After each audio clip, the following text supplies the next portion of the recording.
student, welcome to the Grisha Conceptual Classes for Science and Mathematics. In this video, I am starting the chapter number 12 of class 9, that is sound. Sound क्या होता है? Sound is a form of energy which enable us to hear. ठीक है? Sound आपको पता है एक form of energy है जिसकी वजह से हमें सुनाई देता है. It is basically a sensation which is feel by our ears. ठीक है? अगर sound नहीं होगी, ठीक है, वो एनर्जी प्रोड्यूस नहीं होगी, साउंड के थ्रू एनर्जी प्रोड्यूस नहीं होगी, तो हमें कुछ भी सुनाई नहीं देगा. तो sound is a form of energy which enable us to hear. ठीक है, अब किसी भी ऑब्जेक्ट से साउंड निकलती है तो हमें सुनाई देती है. तो व्हाट हैपेंस एक्चुअली, जब किसी ऑब्जेक्ट से साउंड निकलती है, प्रोड्यूस होती है, तो वहां से एनर्जी ट्रैवल करती है और हमारे ईयर्स तक वो एनर्जी रीच करती है, जिसकी वजह से हमें सुनाई देता है. तो साउंड के अंदर एनर्जी क्या हो रही है? ट्रैवल कर रही है. तो एनर्जी किस फॉर्म में ट्रैवल कर रही है? Energy is travelling in the form of waves. किस फॉर्म में ट्रैवल कर रही है? वेव्स की फॉर्म में.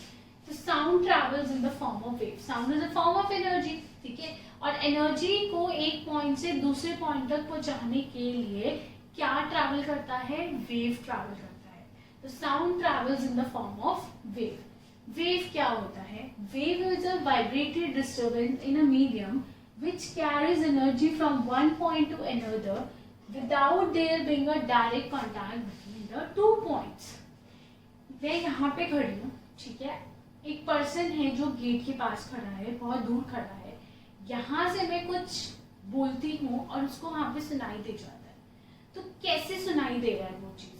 वो सुनाई दे रही है, वो चीज सुनाई दे रही है due to the formation of waves. Waves क्या है? Waves is a vibratory disturbance.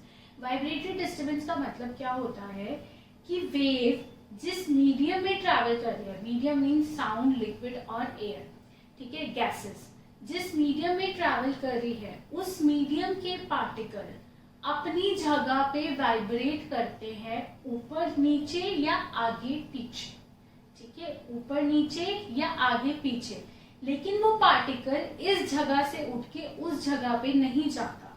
Suppose मैं यहाँ पे खड़ी हूँ, मैंने बोला है, ठीक है, मैंने अभी बोला कि कुछ भी बोल रही हूँ, तो उस सामने वाले पर्सन को, उधर जो खड़ा है उसको वो सुनाई दे रहा है. तो यहाँ पे ये जो एयर के पार्टिकल्स हैं, ठीक है, वो एयर के पार्टिकल्स वाइब्रेट कर रहे हैं अपनी जगह पे. They are vibrating back and forth on their positions, but they are not moving from this point to the other point. वो यहाँ से वहां तक उठकर नहीं जा रहे. इस पॉइंट पे जो मीडियम के जो पार्टिकल है और उस पॉइंट पे जो मीडियम के जो पार्टिकल है, उनके बीच में कोई भी डायरेक्ट कांटेक्ट नहीं है. जैसे अगर मैं बोलूं यहाँ पे कोई पर्सन खड़ा है, ठीक है, यहाँ पे ए पर्सन खड़ा है, यहाँ पे बी खड़ा है. यहाँ से ए पर्सन ने साउंड प्रोड्यूस की, तो बीच में क्या है? There are particles of medium. ठीक है, ये जो पार्टिकल्स है अपनी जगह पे आगे पीछे वाइब्रेट करना स्टार्ट कर देंगे. ठीक है, लेकिन ये पार्टिकल यहाँ से उठ के यहाँ नहीं जाएगा. ठीक है, या फिर इस पार्टिकल और इस पार्टिकल्स के बीच में डायरेक्ट कांटेक्ट नहीं है. तो वेव क्या करता है?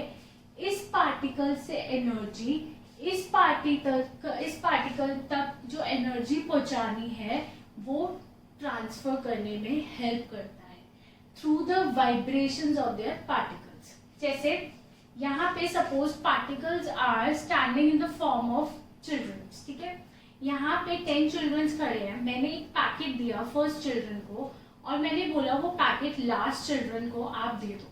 तो हाउ दे विल गो?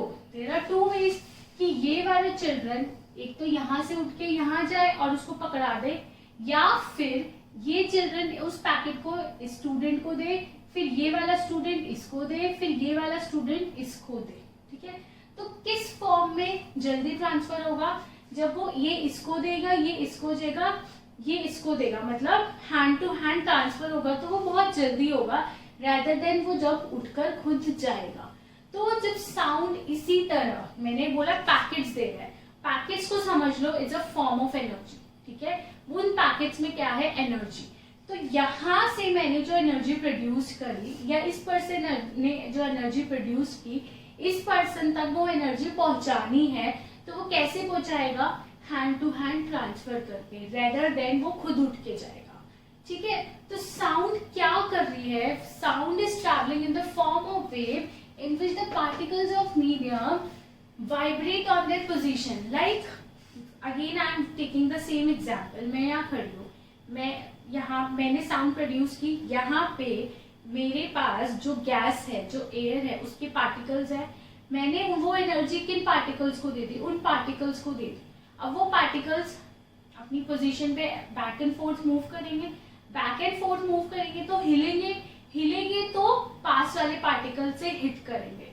अगर पास वाले पार्टिकल से हिट करेंगे तो वो पार्टिकल भी क्या करेगा, it will also start moving back and fourth in their position. ठीक है, वो मूव करेगा तो फिर वो एडजेसेंट पार्टिकल और जो उसके एडजेसेंट में पार्टिकल है वो उससे टकराएगा, वो टकराएगा तो वो हिलेगा, बैक एंड फोर्थ हिलेगा। तो इस तरह से सारे पार्टिकल्स वन बाय वन क्या होने लग जाएंगे, वाइब्रेट करने लग जाएंगे, back and forth and ultimately energy will be transfer to the person.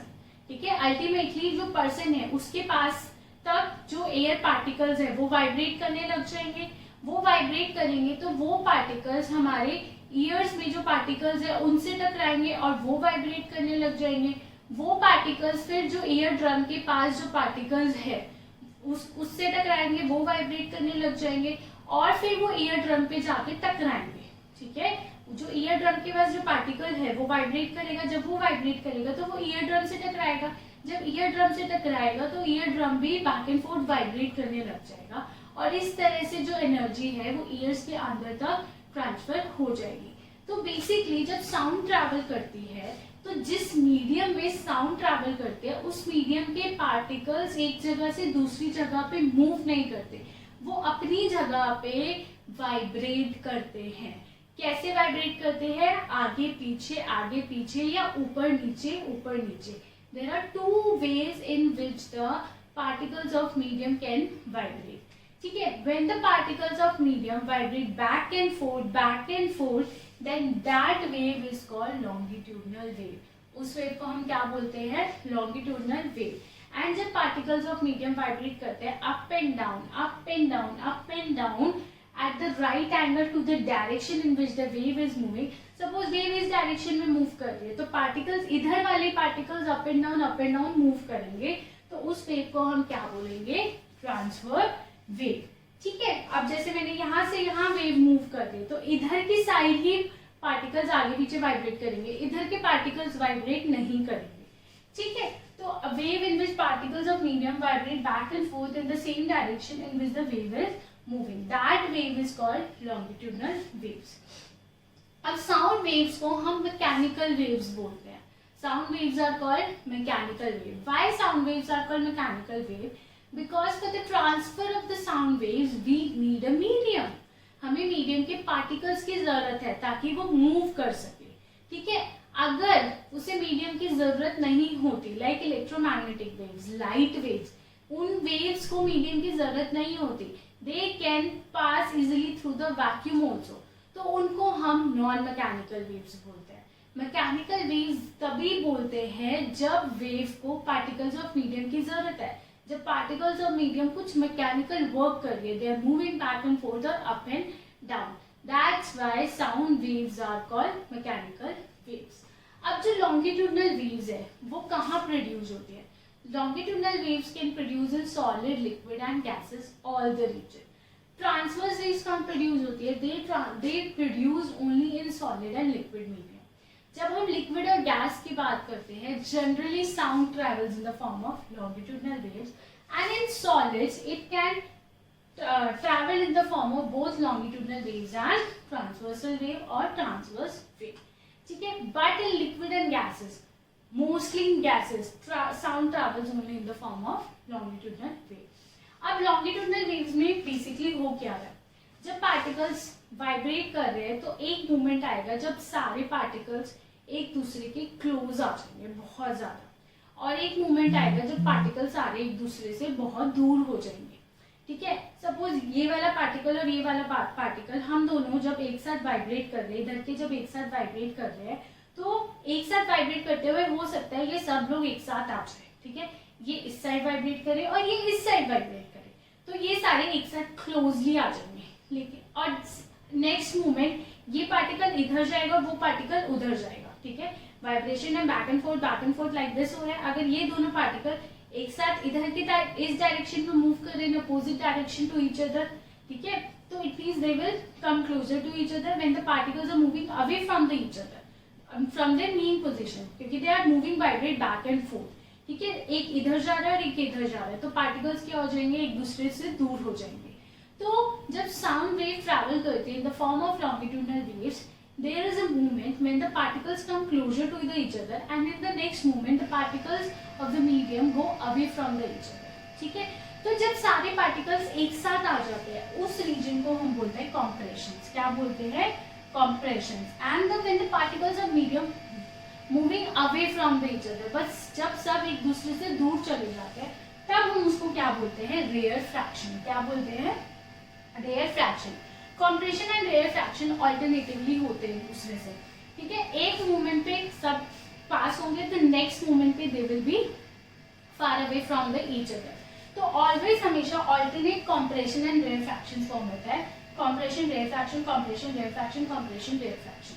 अब देखिए, जब सारे पार्टिकल्स एक दूसरे के पास आ गए हैं तो वॉल्यूम क्या हो गया, कम हो गया।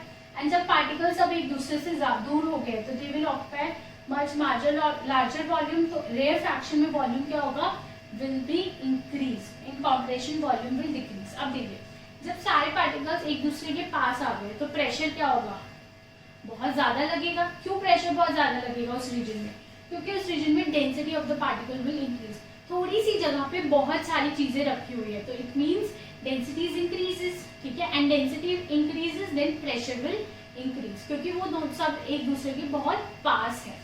तो इन compression volume is reduced, density is increased and pressure is increased. In rare fraction उल्टा होगा, volume is increased and particles अब दूर चले गए हैं तो given volume में अब कम particles present है। अगर हम इतनी सी, अब सपोज इतनी सी जगह की बात करें, हम इतनी सी जगह की बात करें, ठीक है, तो यहाँ पे 1 2 3 4 पार्टिकल्स है और इसमें भी इतनी सी की बात करें तो 1 2 3 पार्टिकल्स है। तो यहाँ पे डेंसिटी क्या है, डिक्रीज हो गई है। सेम वॉल्यूम में कम पार्टिकल्स है और यहाँ पे सेम वॉल्यूम में ज्यादा पार्टिकल्स है, तो यहाँ पे density will increase and in rarefaction density will decrease due to which pressure is also decrease. तो कॉम्प्रेशन में हमेशा वॉल्यूम डिक्रीज होता है, डेंसिटी इंक्रीज होती है और प्रेशर इंक्रीज होता है।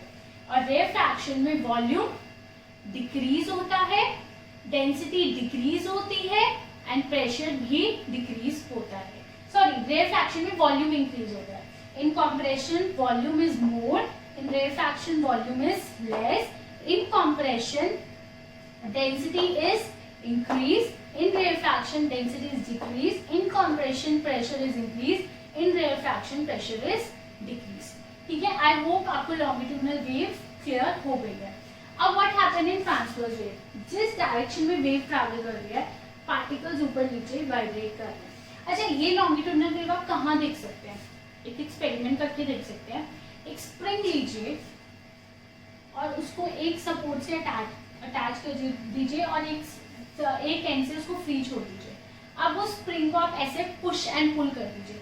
पुश एंड पुल करते ही आप देखेंगे जो स्प्रिंग है ऐसे हो जाएगी, किस रीजन पे, किसी रीजन पे ऐसे मिलेगी और ये रीजन आपको ऑल्टरनेट मिलेंगे। तो this is an example of longitudinal wave. अब इसी को स्प्रिंग को आप पुश एंड पुल करने की बजाय अप एंड डाउन मूव कर दीजिए, तो you will say sling will move like this, ठीक है। तो इस टाइप की वेव को हम क्या बोलते हैं, ट्रांसवर्स वेव, ठीक है। तो wave in which the particles of medium vibrate up and down at the right angle to the direction in which the wave is moving, ठीक है। अगर ये पार्टिकल यहाँ पे है, जब वेव एनर्जी ट्रांसफर हो रही है, एनर्जी जब उस वेव से पार्टिकल से टकरा रही है तो वो पार्टिकल ऊपर जाएगा फिर नीचे जाएगा, ठीक है।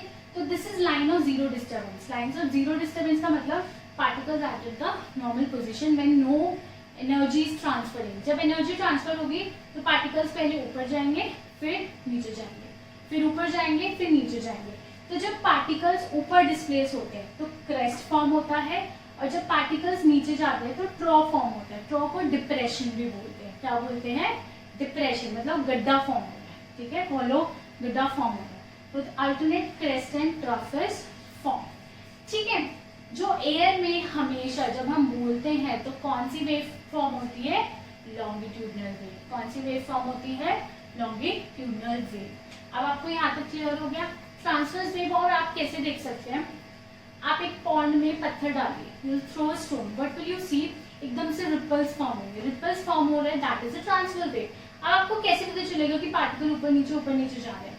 एक कॉर्क का बॉटल ले लीजिए, जो कॉर्क के ढक्कन होते हैं, नॉट बॉटल, एक बॉटल का जो ढक्कन है which is of cork. Cork मतलब जो वुड के कैप बनी होती है। Cork is very light in nature, it will float in water. आप उसको पानी में डाल दीजिए और रिपल पानी में डाल दिया और आपने एक स्टोन फेंका जिसकी वजह से रिपल्स फॉर्म हुए, तो आप नोटिस करना वो कॉर्क जो है ऊपर नीचे ट्रैवल होता है। ठीक है, और जब ट्रैवल करती है, जब कोई भी वेव ट्रैवल करती है वाटर के थ्रू, तो बोट क्या होती है? ऊपर नीचे होने लग जाती है। क्यों? क्योंकि जो पार्टिकल्स हैं मीडियम के वो ऊपर नीचे वाइब्रेट करने लग जाते हैं rather than back and forth. तो transfer waves is produced in only solid and liquid medium, not in gas medium. ठीक है, आई होप आपको ये चीज अच्छे से क्लियर हो गई। अभी नेक्स्ट टॉपिक हम करेंगे graphical representation of longitudinal wave and transverse wave. Graphical representation of sound wave, ये मैंने ग्राफ बनाया है किसका? दिस इज ग्राफ नहीं, this is pictorial representation of longitudinal wave in air.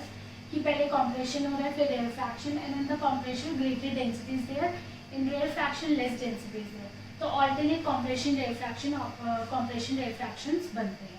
अब हम रिप्रेजेंट कर रहे हैं नेक्स्ट ग्राफ पे representation of longitudinal wave in air by density distance graph. This is pictorial representation, इसको मैं ग्राफ में कन्वर्ट कर रही हूँ। कैसे? ये नॉर्मल डेंसिटी है, जो एक्स वाई लाइन आपको दिख रही है नॉर्मल डेंसिटी है, ना कहीं पे कम है ना कहीं पे ज्यादा है। तो कंप्रेशन होगा तो क्या होगा? Density will be more than the normal.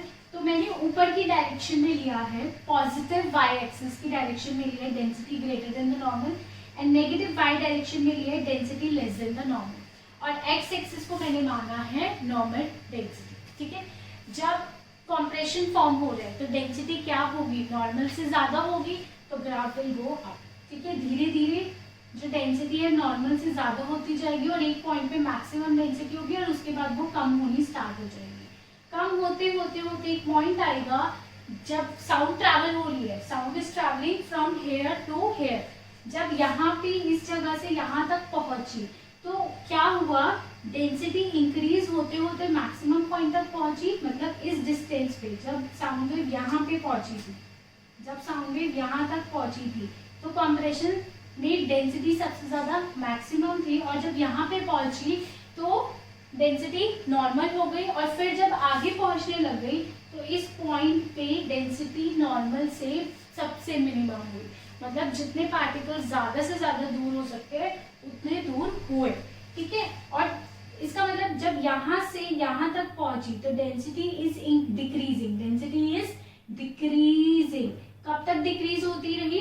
पहले डिक्रीज हुई, ठीक है, पहले डिक्रीज हुई, मैक्सिमम डिक्रीज यहाँ तक हुआ, और फिर उसके बाद उसने इंक्रीज होना स्टार्ट कर दिया, बट नॉर्मल से अभी भी कम है। ठीक है, नॉर्मल से क्या है? अभी भी उसकी डेंसिटी कम है। जैसे it's like particles are start coming closer closer closer closer closer closer closer, this is the point जब पार्टिकल सबसे मैक्सिमम क्लोज है इस पॉइंट पे। उसके बाद पार्टिकल्स अब दूर होना स्टार्ट हो गए, दूर दूर दूर दूर दूर दूर दूर, एंड इस पोजीशन पर आए जब डेंसिटी उसकी नॉर्मल थी, मतलब उस टाइम पे डेंसिटी जैसे साउंड ट्रैवल ही नहीं कर रही है। ठीक है, उसके बाद दे स्टार्ट मूविंग अगेन फार फार फार फार फार फार फार फार, यहाँ तक गई। इस पॉइंट पे डेंसिटी सबसे कम है क्योंकि इस पॉइंट पे वो सबसे ज्यादा दूर है।